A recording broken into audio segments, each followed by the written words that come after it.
প্রিয় দর্শক, আসসালামু আলাইকুম রহমতুল্লাহি ওবরাকাতুহু।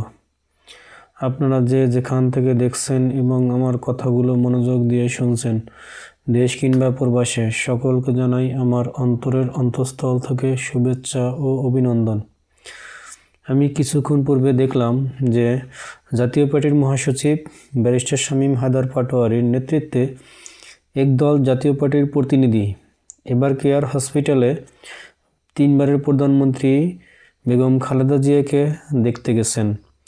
এটা একটা অনন্য নজির, যেখানে একজন প্রধানমন্ত্রীকে সকল দলের নেতৃবৃন্দ তাকে দেখতে গেছেন এবং শরীরের স্বাস্থ্য সম্পর্কে তথ্য নিছেন এবং খোঁজখবর নিছেন, বর্তমানে উনি কেমন আছেন।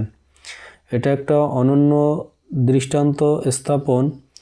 আর যেন কখনো বাংলাদেশে প্রতিহিংসার রাজনীতি ফিরে না আসে। হিংসা, দেমাক, এগুলোর থেকে আমাদের বেরিয়ে আসতে হবে। আর কতদিন? একটা পর্যায়ে এক জায়গা থেকে তো শুরু করতে হবে। আসুন আমরা সকলের প্রতি সম্মান প্রদর্শন করি। ধন্যবাদ সকলকে। আসসালামু আলাইকুম রহমতুল্লাহি ওবরাকাতুহু।